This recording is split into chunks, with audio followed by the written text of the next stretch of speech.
하나님의 말씀 민수기 22장 10절부터 보시겠습니다. 네?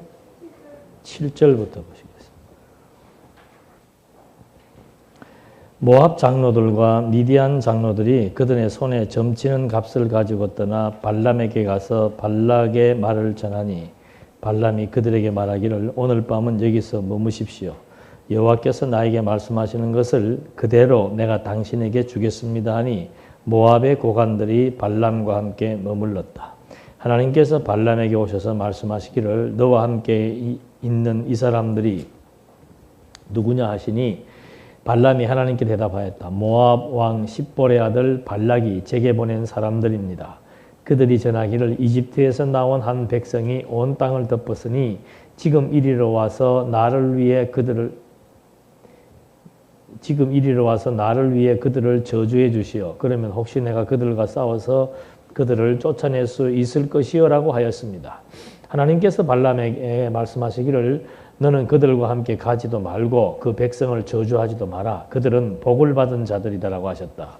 발람이 아침에 일어나서 발락의 고관들에게 말하기를 당신들은 당신들의 땅으로 돌아가시오. 내가 당신들과 함께 가는 것을 여호와께서는 허락하지 않으십니다 하니 모압의 고관들이 일어나 발락에게 가서 말하였다. 발람이 우리와 함께 오기를 거절했습니다. 이름을 좀 다르게 해놨으면 좋을 텐데 여기 이스라엘 백성들이 이제 모압 땅으로 자꾸 진군해 들어오니까 그쪽을 지나가야 되기 때문에 그쪽으로 진군해 오니까 모압 왕 입장에서는 답답하죠. 뭐 지나간다고 말은 지나간다 하지만 와서 또 전쟁을 일으키면 곤란하다. 왜냐하면 그들은 지금 광야길 걸어오는 거 보니까 뭐 여호와라고 하는 그들의 신의 능력이 대단하고 그 보호 아래서 움직이는 민족이기 때문에 전쟁을 일으키게 될 경우에 우리가 불리할 수 있다. 이렇기 때문에 이 모압 왕이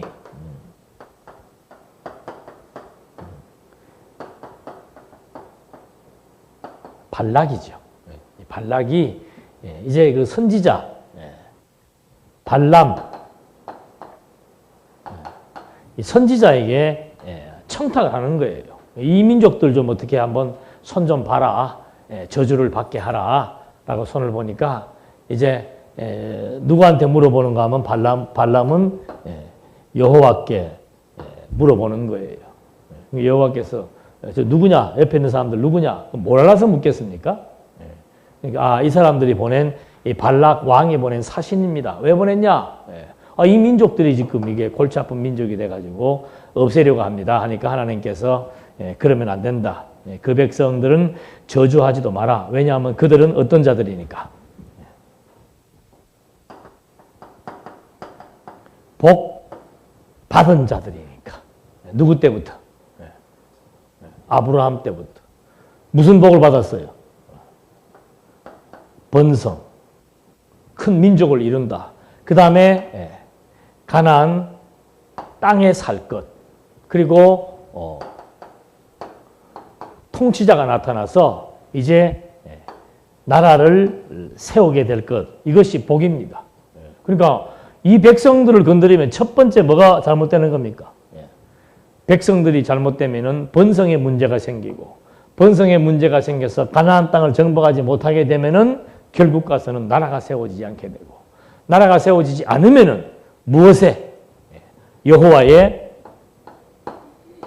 이름에 먹칠을 하게 되는 거죠.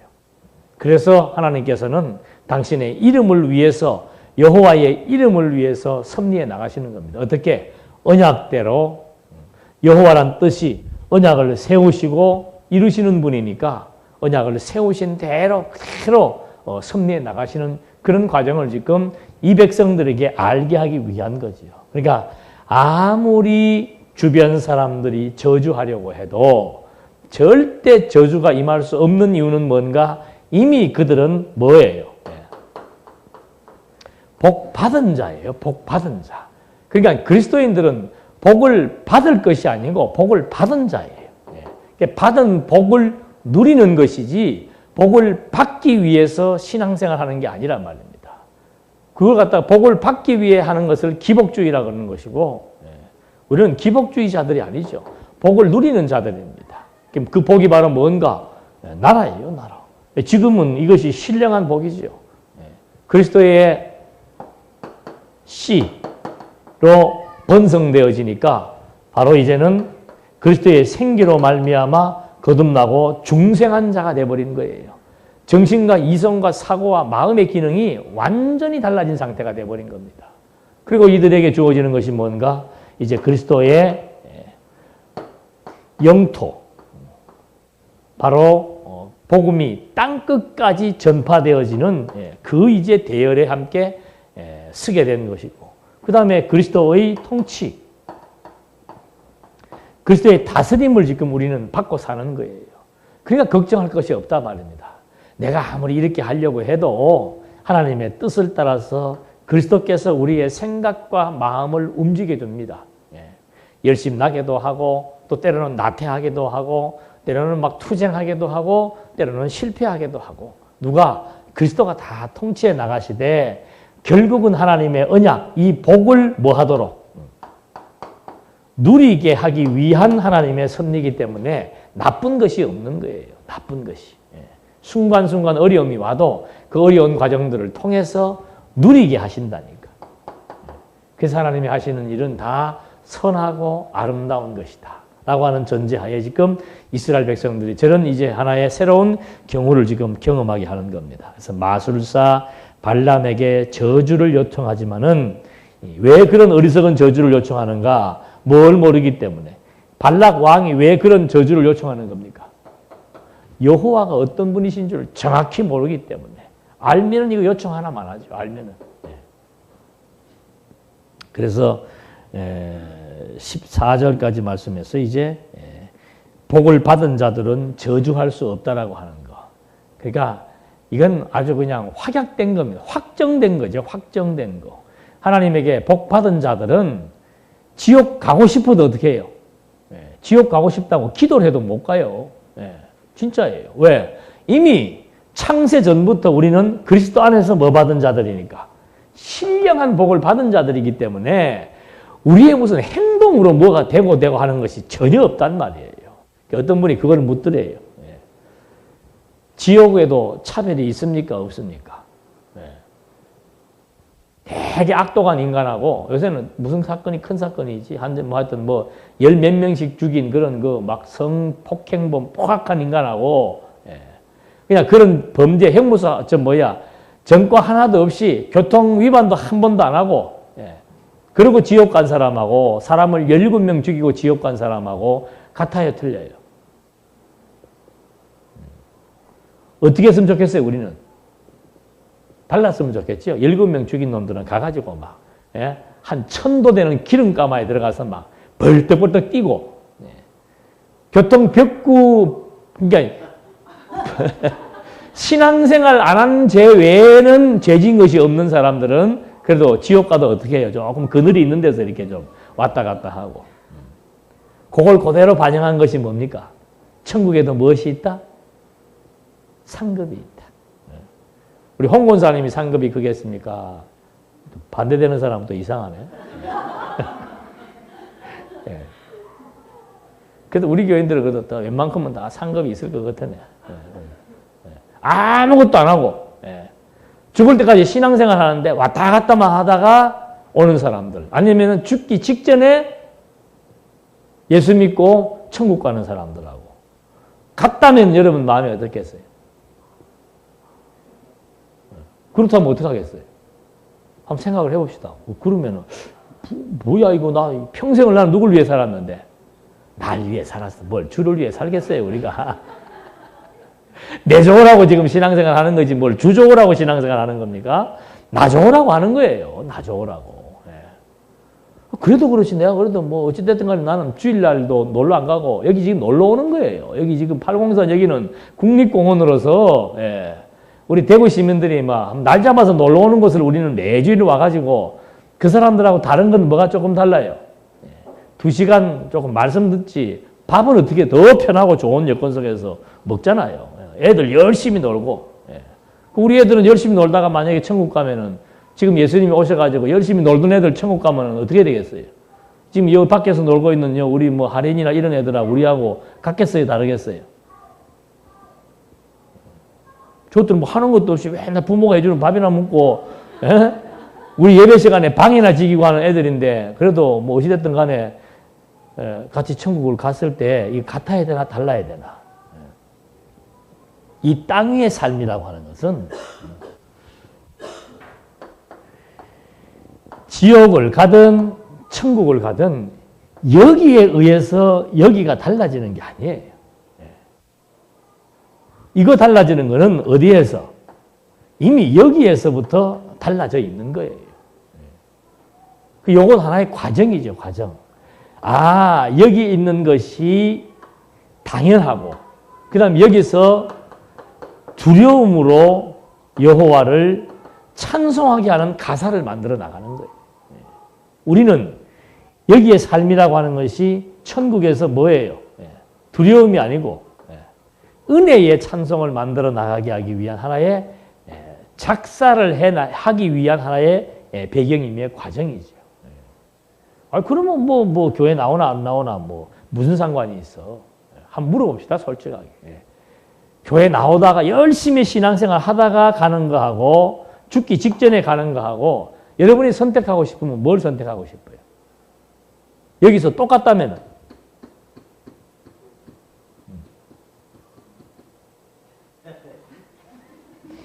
묵비권을 하면 안 됩니다. 뭐 얘기를 해 주셔야지.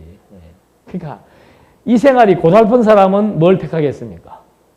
우리 신앙생활, 교회, 동산교회에서 생활하는 것이 고달프신 분들은 무슨 생각을 하시겠어요? 아이고, 나는 이거 막판에 한 금방 숨 넘어갈 때 믿는 건 조금 그렇고 한 1년 전이라도 조금 이렇게 교회 왔다 갔다 하다가 답답번이라도 몇 번 해보고 그러다가 가는 것은 내가 좋겠다. 근데 뭐 이왕 똑같다면은 내 뭐하러 지금부터 그래도 한 몇십 년은 살아야 되는데 그렇잖아요. 앞으로 우리가 서로 한 90으로 봐도 지금 몇 살이에요? 몇십 년은 살아야 되는데 아이고 몇십 년 동안 동산교회 가서 봉사를 하며 살아야 된다? 이거 피곤하네? 그렇게 생각 들면 지금 현재의 삶이 별로 의미가 없고 재미가 없으니까 그런 생각이 드는 거죠. 이건 여기에서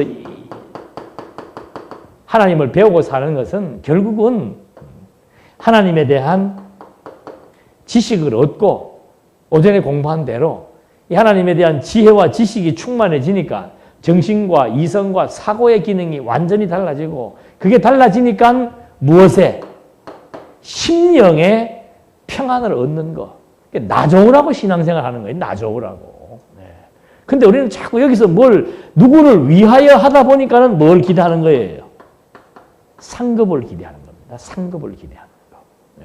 상급 받을 만한 것도 없어요. 그리고 또.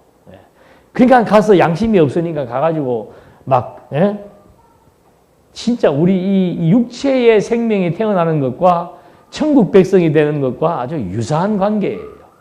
정자의 수가 몇 개랍니까? 몇 억이라죠? 누가 정확히 알아요? 애기 논 지가 오래돼갖고 모르는구만, 다들. 한 2, 3억 된다 그러죠? 그 중에서 제일 튼튼한 놈 하나가 어떻게 해요? 난자와 만나는 거예요.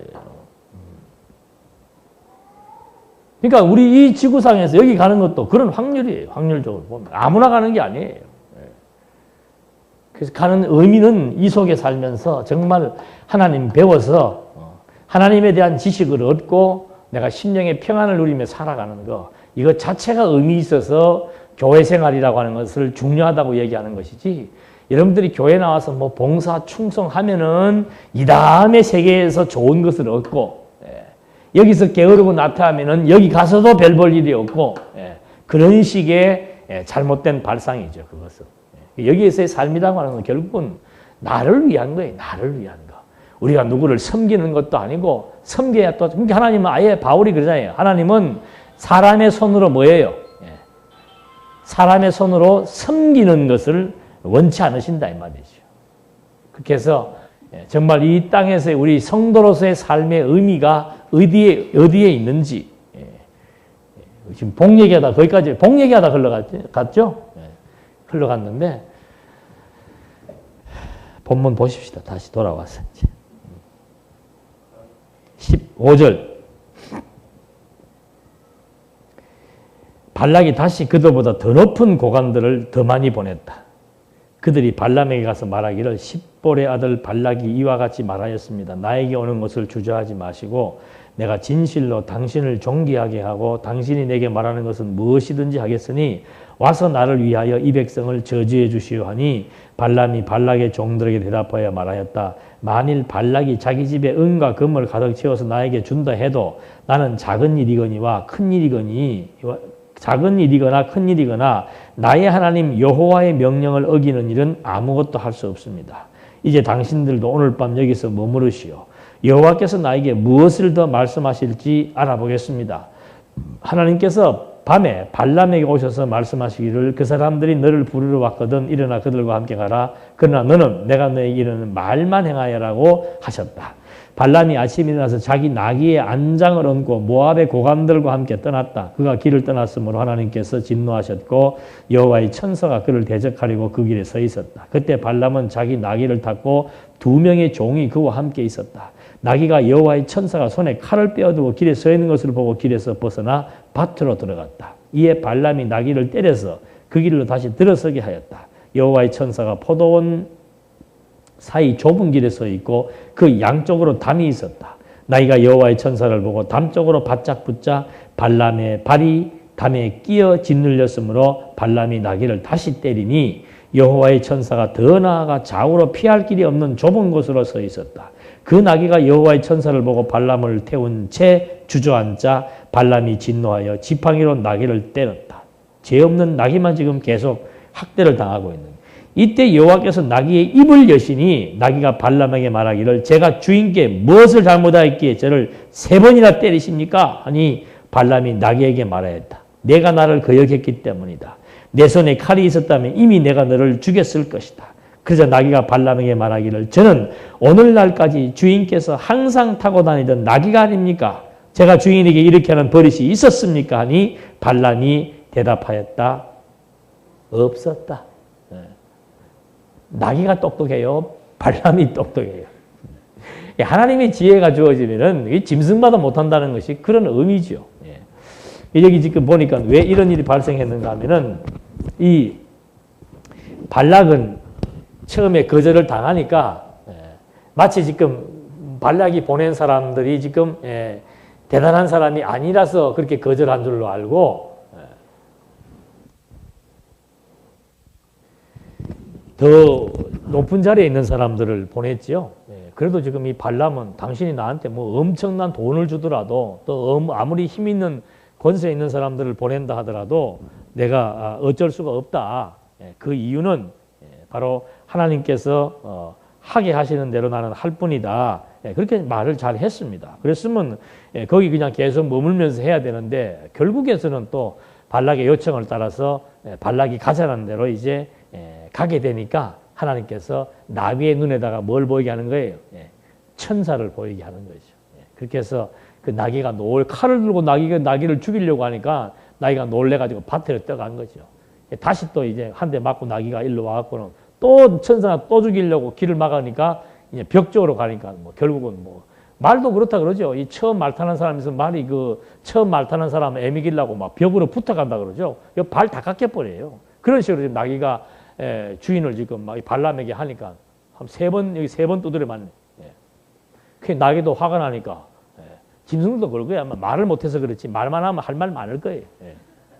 화가 나니까 왜 날 때리냐고 지금 나귀가 대들잖아요. 그러니까 주인이 네가 지금 내 말 안 듣고 지금 그렇게 하니까 때렸자니까 내가 언제 당신 말 안 들은 적이 어디가 있습니까?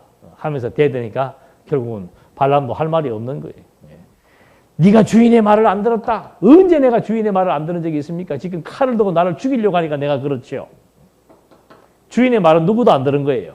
발람 역시도 지금 여호와의 말을 듣지 않은 거죠. 그렇게 이게 참 이거는 재미있는 사건인데 이런 사건들을 우리는 일반인들은 뭐라고 그래요? 신화라 그러는 거예요. 나귀가 말할 수 있습니까? 없습니까? 없지요. 그러니까 이건 이제 고대 근도 요즘에 그 EBS 보니까는 그 애들 만화 영화에 전부 동물들이 다 나와요.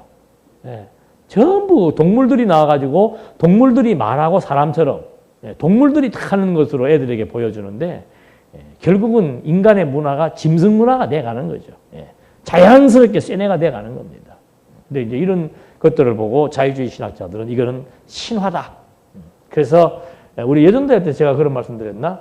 신화다. 그래서 그것은 하나의 사건, 이벤트다.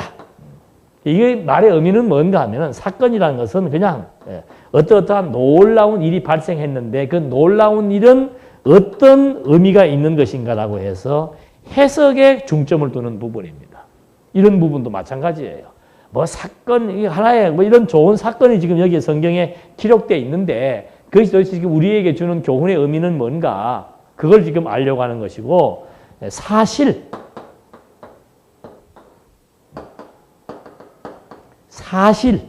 이건 팩트라 그래가지고 이건 진짜 진실이기 때문에 이것은 증명을 해야 되는 겁니다. 존재에 관한 문제라고 그러죠. 존재에 관한 문제. 이것은 나타나는 현상이나 행위에 관한 문제이기 때문에 이건 해석을 중점적으로 다루고 이 부분은 증명, 존재와 관련된 부분이기 때문에 증명의 문제를 다루는 거예요. 그러니까 자유주의 신학자들은 성경은 사실의 문제가 아니고 사건의 문제라고 말합니다. 그래서 우리는 성경을 볼 때 그리스도의 구속 사건을 중심으로 성경을 봐야 됩니다 할 때는 그리스도의 처녀 잉태라든지 지금 이런 뭐 당나귀가 말을 한다라든지 이런 것들은 사실의 문제가 아니고 전부 사건이다. 사건이니까 현대적 의미에 맞도록 해석을 어떻게 하느냐 이게 중요한 것이지 그걸 어떻게 규명할 거냐. 마귀가 말하는 거 어떻게 규명할래요? 나귀가 말한다는 거. 나귀가 말할 수 있어요? 없어요? 하긴 요새 훈련 잘 된 짐승들은 또 뭐, 그러고 뭐 나름대로 뭘 노래도 부르고 하더만. 그런 방식으로 증명하는 게 아니라고 했죠. 우리의 증명 방법은 완전히 뭐 연역법으로서 뭐예요? 신존재, 자기를 계시하신 계시의 원리를 통해서 하나님의 존재에 대한 확증을 하는 거예요.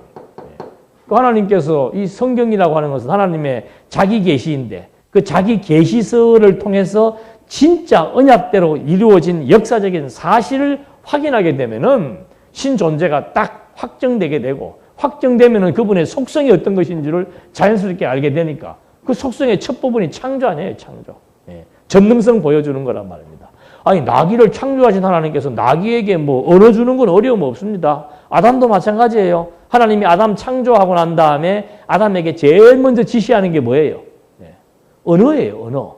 아담 너 가가지고 이제 한번 짐승들 이름 한번 적어봐라. 저거는 낙이고 이거는 소고 이거는 두더지고 저건 돼지고 햇불도에 돼지를 그런 언어를 주니까 그런 개념들이 들어오는 거예요. 그게 바로 언어로부터 시작되는 건데 짐승들에게도 언어가 있단 말이에요. 짐승의 언어와 사람의 언어가 체계가 다르기 때문에 우리가 이해 못할 뿐이지 여러분들 저기 염소들을 보십시오. 그 흑염소들을 길에다 저 산속에다 풀어놓으면은 한 마리만 그 딱 교육시키면 된다 그러잖아요. 한 마리만 염소 우리는 다 똑같은 음매 소리지만 달라요. 저 개들도 웃음소리가 짖는 소리가 다릅니다. 좋아하는 사람 모아서 반갑다고 짖을 때 하고 매 맞을 때 짖는 거 하고 상대방 막 공격할 때 짖는 거 하고 완전히 달라요. 그런 것처럼 이런 것들에 대해서 그냥 자꾸 현대 과학적으로 입증을 하려고 그러니까 문제지 우리는 그런 방식으로 입증하는 것이 아니고 완전히 하나님의 존재와 속성으로부터 그것이 확정되면은 그 다음에는 쉬운 거예요. 그냥 하나님의 능력을 기준으로 해서 보면은 짐승들 말하게 하는 거 아무것도 아니죠. 아무것도 아니에요. 처녀의 몸에 잉태시키는 것도 아무것도 아니고. 그래서 이 증명이라고 하는 것은 정말 우리의 타락한 이성을 중심으로 과학적 기준을 중심으로 요게 과학이에요. 요게 과학이고 이게 비과학이라 그러잖아요. 그런 과학적 지식으로 이 엄청난 세계를 증명하려는 것 시도가 벌써 잘못된 시도지요. 저런데 우리가 현혹되면 안 되는 거예요. 그래서 이런 내용들도 하나님 어떤 분이신 줄 알면은 아담에게 언어 주시듯이 나귀에게도 언어고 주고 각자 자기들의 지금 우리도 마찬가지입니다. 똑같은 사람이라 할지라도 한국 사람과 몽고 원주민과 대화가 됩니까? 안 됩니까?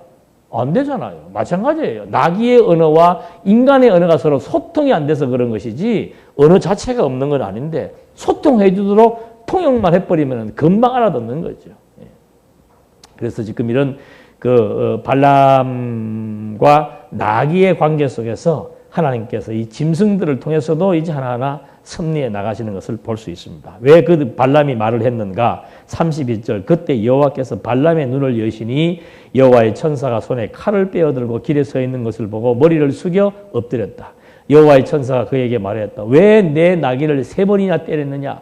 내 길이 내 앞에 패역함으로 내가 너를 막으려고 왔다. 나귀가 나를 보고 이와 같이 3번이나 내게서 피하였다. 만일 내게서 피하지 않았더라면 이미 내가 너를 죽이고 나귀는 살렸을 것이다.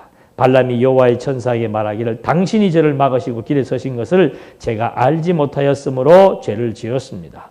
당신이 이를 기뻐하지 아니하시면 나는 돌아가겠습니다 하니 여호와의 천사가 발람에게 말하였다. 저 사람들과 함께 가라. 그러나 내가 내게 이르는 것만 말하여라. 그리하여 발람이 발락의 고관들과 함께 갔다. 여러분 한번 생각을 해보십시오. 여기 지금 모압 왕이 고관들, 지금으로 말하면 중앙정보부장 이런 사람들 보낸 거예요. 와갖고 가자 그러는데 만약 안 가면 어떻게 돼요?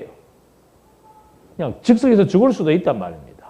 그러니까 위협을 받아놓으니까는 하나님 알면은 그냥 막 당당할 수 있는데 약해지니까 또 따라가는 거죠. 따라가니까 천사가 나타나서 한번 주의를 주는 겁니다. 너 왜 안 가야 될 길을 가느냐? 그러나 가더라도 이제 말을 조심해라. 하나님의 뜻만을 전달을 하지 너 살기 위해서 이 사람들의 말을 듣지 마라. 왜? 이들은 이미 하나님께서 복 받은 자들이기 때문에 이 복을 어떻게 바꿀 수는 없다. 그러니까 하나님의 뜻이면은 바뀔 수가 없습니다. 하나님의 뜻은 일정한 거예요. 한번 사랑하시기로 선택한 백성 어느 누가 모함을 하고 방해를 하고 죽이려고 해도 죽고 싶어도 못 죽게 돼 있다니까요. 망하고 싶어도 못 망하게 돼 있는 거예요. 왜? 하나님의 뜻이니까. 그 하나님의 뜻을 통해서 하나님은 언약대로 이루시는 여호와이시므로 이스라엘 백성들이 광야 생활을 할지라도 반드시 이들은 어디를 간다? 가나안 땅을 정복하게 된다라고 하는 믿음의 확신을 주기 위해서 이런 발람과 발락의 관계 속에서 지금 천사를 통해서 하나하나 이제 설명을 해나가고 있는 겁니다. 몇 절까지 할까요? 35절, 36절 발락은 발람이 온다는 것을 듣고 영토의 이방인 아르논 경계에 있는 모압의 성읍까지 가서 그를 맞이하여 말하기를 내가 당신을 초청하기 위해 당신에게 급히 사람을 보내지 않았습니까? 왜 당신은 내게 오지 않았습니까? 참으로 내가 당신을 존귀하게 할 수 없겠습니까? 하니 발람이 발락에게 말하였다. 제가 왕께 이렇게 왔습니다만 제가 무엇을 임의로 말할 수 있겠습니까? 하나님께서 제 입에 주시는 말씀만 제가 말할 것입니다. 발람이 발락과 함께 가서 기랏 후솥에 이르렀다. 발락이 소와 양을 잡아 발람과 그와 함께한 귀족들을 대접하였다. 아침이 되었을 때 발락이 발람을 데리고 바알 산당으로 올라갔다. 거기서 그가 이스라엘 백성의 진 끝까지 보았다. 높은 산에 올라가서 보니까 막 이스라엘 백성들이 쫙 끝까지 쫙 진치고 있는 것을 이제 발람이 거기서 본 것이지요. 그러면서 발람이 하는 말 중에 중요한 것은 뭔가 하면은 뭐 당신이 나에게 이렇게 환대해주고 접대해주는 건 좋은데 나는 내 임의대로 할 수 없습니다. 내 임의대로 할 수 없습니다. 야고보서도 뭐라고 그래요? 주의 뜻이면 이것도 하고 저것도 하리라. 절대 하나님 앞에 맹세하지 마라. 맹세하지 말라는 뜻은 뭐예요? 임의대로 할 수 없다 이 말입니다. 인생이 자기 삶을 내 임의대로, 판단을 내 임의대로, 내 인생을 내 임의대로 결정하거나 판단하거나 주도할 수 없다는 거죠. 그게 아주 중요한 의미 있는 발람의 발언입니다. 아무리 발락이 이 백성들을 망하게 하고 싶어서 망하게 하라고 청탁을 해도 하나님이 살아계심을 아는 선지자라면은 이 사람이 금은보화 아니라 일평생을 살 수 있는 엄청난 돈을 준다고 할지라도 거기에 현역될 수 없는 것은 뭐예요? 내 임의대로 할 수 없단 말입니다. 하나님의 뜻대로 되기 때문에 우리들끼리의 계약관계라고 하는 것은 아무런 의미가 없다는 거죠. 이게 믿음이에요. 이게 믿음. 우리가 사회생활 하다 보면 모함 당할 때 있잖아요. 주변으로부터 모함 당하고 솔로몬이 그러지 않습니까? 높은 자리에 한번 서보니까 그래서 이 잔치라고 하는 것이 별로 그렇게 이벤트, 이거 좋은 거 아니란 말입니다. 높은 자리에 한 사람 세워놓고 나면 나머지는 시험 드는 사람이 많은 거예요. 시험 드는 사람이. 이번에도 목사님이 그 준공식 하시면서 하시는 말씀 중에 하나가 뭔가 하면 그런 말씀을 하시더라고요. 거창하게도 할 수 있지만 잔치라는 개념을 가지고 하고 나면은 그 잔치에 참여해서 함께 기뻐하는 사람도 있지만 어떤 사람도 있겠어요. 나는 언제 저렇게 되나. 시리에 빠지는 사람도 있고. 아이고 참 좋겠다. 누구는 좋겠네. 그 말은 반대로 하면 뭐예요? 화나고 배 아프다 그 말이죠. 뭐하러 잔치해가지고 상대방 마음 아프게 할 거예요. 예? 해도 그만 안 해도 그만 하는 거 해가지고 함께 진짜 함께 즐거워하면 좋지만은 그거 쉽지 않다 이 말입니다. 그래서 이런 이치를 이제 하나하나 아니까 발람은 그게 지혜자입니다. 절대 두려워할 것도 없고 내가 높은 자리에 서가지고 누가 나를 모함해서 나를 죽이려고 해도 하나님의 뜻이 아니면 절대 무너지지 않습니다. 그래서 주변에 신경 쓸 게 없단 말이에요. 그래서 우리는 이런 모압 왕처럼 막 처세하고 할 필요가 없는 거예요. 그냥 당당하게 내게 주어진 일 하나님 앞에서 열심히 하며 살면 되는 거예요. 그걸 뭐 빨리 승진하기 위해서 뭘 어떻게 하기 위해서 처신하고 처세하고 사람들하고 교제해 나가면서 마음에도 없는 교제해 나가는 그런 이중적인 삶을 살 필요가 없다 이 말입니다. 그냥 당당하게 자기 할 일 열심히 하면 돼요. 무례히 행치 않고 예의를 지켜나가면서 자기 일에만 열심히 하면 되지. 이 직장생활이라는 게 그 참 피곤한 거 아닙니까? 부장의 눈에 들면은 빨리 될 것 같고 빨리 되는 것 같지만은 안 그래요. 아니 내가 지금 실력이 안 되는데 부장의 능력이 없는 사람 부장 자리에 앉혀놓으면 뭐 합니까? 그 사람 얼마 못 가서 그냥 거기에서 내려올 수밖에 없는 거예요. 여러분이 직장에서 여러분의 위치, 뭐 사업하는 인간 관계 전부 다 여호와의 뜻대로 되게 돼 있지 우리의 임의대로 할 수 있는 것은 아무것도 없습니다. 그래서 이런 하나님의 섭리를 이해하게 되니까 하나님을 의존하고 의지하게 되고 이런 하나님 의지하니까 주변에서 누가 나를 모함을 하고 나를 넘어뜨리려고 별의별 술수를 다 써도 아이고 하겠으면 해라. 왜? 주의 뜻이면. 아니 나를 낮추시기 위해서 하시는 일이면 낮아지게 될 것이고 높아지게 하시는 일이면 나를 아무리 끌어내리려고 해도 내려올 수가 없는 거예요. 이것이 하나님 알고 살아가는 사람들의 어떤 그 분명하고 당당한 그런 믿음의 모습이라고 성경은 지금 우리에게 제시해 주고 있는 거죠. 그래서 여호와를 안다는 것은 정말 어떤 환경과 여건 속에서도 흔들리지 않도록 섭리해 나가심을 확인해 볼 수 있는 겁니다. 이렇게 해서 다 읽었죠? 3당으로 가서 이제 백성의 진 끝을 보았습니다. 그 다음의 내용은 오늘 이제 추석이니까 23장부터는 이제 다음 시간에 하도록 하겠습니다. 기도하시겠습니다. 하나님 아버지, 하나님은 때로는 짐승을 통해서도 우리에게 교훈해 주시고 사건을 통해서도 교훈해 주시고 또 하나님의 말씀, 직접적인 성경의 내용들을 통해서 우리들에게도 여호와이심을 알게 하십니다. 나와 더불어 관계된 모든 삶의 터전 속에서 우리는 여호와의 뜻이 무엇인지를 발견하게 하시고 우리의 임의대로 할 수 없다는 사실을 깨닫게 하셔서 정말 하나님의 뜻대로 되어지는 일을 함께 즐거워할 수 있도록 우리의 지각을 열어 인도해 주시옵소서. 예수님의 이름으로 기도드립니다. 아멘.